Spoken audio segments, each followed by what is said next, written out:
করছে কিনা, ডক্টর মোহাম্মদ ইউনূসের এই অন্তর্বর্তী সরকারের কর্মকাণ্ডকে সমর্থন করছে কিনা, নাকি ভেতরে ভেতরে তারা একটা ক্ষোভ, তারা একটা বঞ্চনা বা তারা পরিস্থিতি বুঝে প্রতিক্রিয়া দেখাবে এইরকম অপেক্ষা করছে। অনেকে বলে থাকেন, বিশ্লেষকরা বলছেন যে রাজনৈতিক সরকারের অপেক্ষা করছে এই পুলিশ বাহিনী।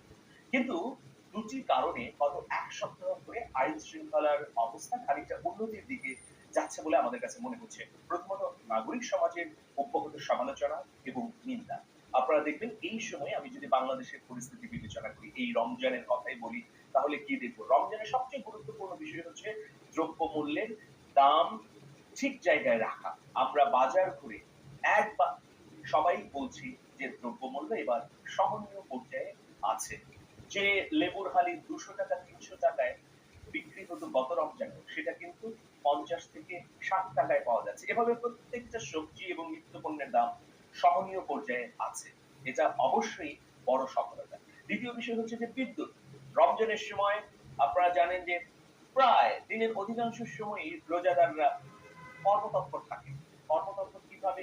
যে সেহরি করতে হয়, আবার ইফতার করতে হয়, রাতের একটা বড় অংশ জেগে থাকেন রোজাদার মানুষ। তো এই সময়ে বিদ্যুৎ নিরবচ্ছিন্ন থাকা খুবই গুরুত্বপূর্ণ বিষয়। এবার রমজানে কিন্তু বিদ্যুৎ নিরবচ্ছিন্ন রয়েছে। এখন দেখুন, এইসব উন্নয়নের কথা আমরা প্রকাশ করলেও আইন শৃঙ্খলা পরিস্থিতির উন্নতির ব্যাপারে খুব একটা আশাবাদী ছিলাম না। কিন্তু সাম্প্রতিক সময়ে আশা তৈরি হয়েছে। কেন? যে সরকারের পক্ষ থেকে কঠোর নির্দেশনা দেওয়া হচ্ছে। বলা হচ্ছে যে আইন শৃঙ্খলা রক্ষায় যদি পুলিশ যথাযথ ভূমিকা পালন করতে না পারে, তাহলে তাদের শাস্তি পেতে হবে। দ্বিতীয় বিষয় হচ্ছে যে আপনারা জানেন যে সেনাবাহিনী এখনো ম্যাজিস্ট্রেসি পাওয়ারের মধ্যে রয়েছে। তাদের হাতে বিচারিক ক্ষমতা আছে। সুতরাং আইন শৃঙ্খলা রক্ষার তাদেরও দায়িত্ব রয়েছে। যেসব জায়গায় মব তৈরি হচ্ছে, সেখানে তড়িৎ যদি শৃঙ্খলা বাহিনী, বিশেষ করে পুলিশ ব্যবস্থা নিতে পারে, তাহলে কিন্তু বড় ধরনের অঘটন ঘটে না। কিন্তু আমরা গত ৭ মাসে অসংখ্য মব দেখেছি। মবে অসংখ্য ধ্বংসযজ্ঞ হয়েছে, মানুষের প্রাণহানিও ঘটেছে। কিন্তু গত এক সপ্তাহের এইসব তৎপরতা আমাদের মধ্যে একটা আশার আলো জাগিয়েছে। সেনাবাহিনীর এই ইউনিটটি আজকে যে উদ্যোগ গ্রহণ করলো, এটা আসলে জনগণ কর্তৃক প্রশংসিত হয়েছে। আমি শুরুতেই বলেছি যে তারা শুধু এই ব্যস্ততম মহাসড়ক, গাজীপুরের এই সড়ক থেকে আন্দোলনকারীদেরকে সরিয়ে দেয়, বরং আন্দোলনকারীদের সমস্যা নিরসনের জন্য চেষ্টা করেছে। সুতরাং দুটোই আসলে তারা অভিনন্দন পাওয়ার মতো কাজ করছে। আমি একটা ব্যক্তিগত অভিজ্ঞতা আপনাদের সামনে রাখতে চাই। এই ডিসেম্বরের মাঝামাঝির ঘটনা, ডিসেম্বর ২০২৪-এ আমি ঢাকা থেকে জামালপুরে যাচ্ছিলাম। জামালপুরে মেলান রোডে শেখ ফজিলাতুন্নেসা মুজিব বিজ্ঞান ও প্রযুক্তি বিশ্ববিদ্যালয়ে আমার একটা সাংস্কৃতিক অনুষ্ঠান ছিল। সেই সাংস্কৃতিক অনুষ্ঠানটি ছিল বিকেল ৪টায়। ওই বিশ্ববিদ্যালয়ের নাম পরিবর্তন হয়ে এখন হয়েছে জামালপুর বিজ্ঞান ও প্রযুক্তি বিশ্ববিদ্যালয়। এটি জামালপুরের মেলান্দহ উপজেলায় অবস্থিত। তো সকাল আমি ৯টায় রওনা দিয়েছি। ৯টায় আমি বেইলি রুট থেকে রওনা দিয়ে গাজীপুরের চন্দ্রায় পৌঁছি ১২টায়। চন্দ্রায় পৌঁছে গাড়ি আটকে যায়, কারণ সেখানে শ্রমিকরা আন্দোলন করছিল। এই ধরুন ২০০ থেকে ৩০০ শ্রমিক রাস্তা অবরোধ করে ১২টা থেকে বিকেল ৬টা পর্যন্ত, সন্ধ্যা ৬টা পর্যন্ত তারা রাস্তা ব্লক করে রাখে। আমি যেহেতু সাংবাদিকতার একজন ক্ষুদ্র কর্মী, আমি ডিসিকে ফোন দিই, সংশ্লিষ্ট পুলিশ কর্মকর্তাকে ফোন দিই, সবাই বলে যে দেখছি দেখছি। এই ১২টা থেকে আটকে ছিলাম, ৬টা পর্যন্ত যতবার ফোন দিয়েছি তারা যতবার ধরেছে, দেখছি পরিস্থিতি কিভাবে নিয়ন্ত্রণ করা যায়, চেষ্টা করছি। দেখুন, ওই দিনের অভিজ্ঞতা যদি বলি, ভয়াবহ অভিজ্ঞতা।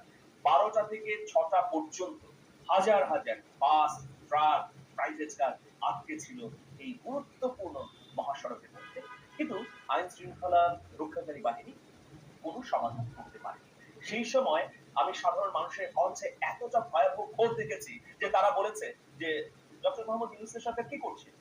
তা এই সরকার কেন পুলিশকে নিয়ন্ত্রণ করতে পারছে না? পুলিশ কেন ব্যবস্থা নিচ্ছে না? তো আমার কাছে তখন মানুষের কথা শুনে এটাই মনে হয়েছে যে পুলিশ আসলে ডক্টর মোহাম্মদ ইউনূসের দায়িত্ব এবং কর্তব্যকে ধারণ করছে না। ফলে তাদের মধ্যে একটা গা ছাড়া ভাব। কারণ একটা গণ অভ্যুত্থান হয়েছে, সেই গণ অভ্যুত্থানে তারা বিরোধী ভূমিকা পালন করেছে। সুতরাং এখন তারা জনগণের সঙ্গে কোনো ঝামেলা তৈরি করতে চায় না। এই যে পুলিশ বাহিনীর মনোভাব, সেটা আমি প্রত্যক্ষ করেছিলাম ২০২৪-এর ডিসেম্বর মাসে। সময় অনেক পেরিয়ে গেছে। এখন খানিকটা হলেও অগ্রগতি দেখা যাচ্ছে। যেমন পুলিশের মহাপরিদর্শক তিনি গতকালকে স্পষ্টভাবে বলেছেন যে, পুলিশকে কাজ করতে দিন। পুলিশ বাহিনী যেন আইন প্রয়োগের মাধ্যমে সমাজে শৃঙ্খলা ফিরিয়ে আনতে পারে, সেই সুযোগটি আপনারা দিন। পুলিশ অযাচিতভাবে মানুষের উপর হামলা করতে চায় না। কারণ পুলিশ চায় যে সাধারণ জনগণের অধিকার আছে প্রতিবাদ, মিছিল, বিক্ষোভ, মানববন্ধন সবকিছু করার।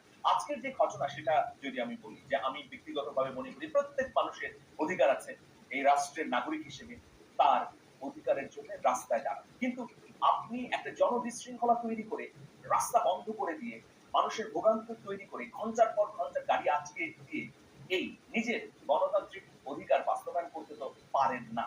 সেই জন্য আজকে গাজীপুরে সেনাবাহিনীর ওই ইউনিট যে ঘটনাটি ঘটালো সেটা হচ্ছে ওই যারা আন্দোলন করছিল গার্মেন্টস শ্রমিকরা তাদেরকে কিন্তু রাস্তার পাশে দাঁড় করিয়ে দিয়েছিল যে এই ঘটনা সমাধান না হওয়া পর্যন্ত আমরা এখানে অবস্থান করবো, আমরা মালিক পক্ষের সঙ্গে কথা বলছি, কিন্তু আপনার রাস্তা ব্লক না করে রাস্তার পাশে মানববন্ধন করতে পারেন, দাঁড়িয়ে স্লোগান দিতে পারেন, মানুষের চলাচল নির্বিঘ্ন থাকলো, আপনাদের দাবি দেওয়ার কথাও আপনারা বলতে পারেন, সেগুলো গণমাধ্যমে যাক, সেগুলো নির্দিষ্ট সংশ্লিষ্ট কর্তৃপক্ষের কাছে পৌঁছাক আপনাদের এই দাবিগুলো।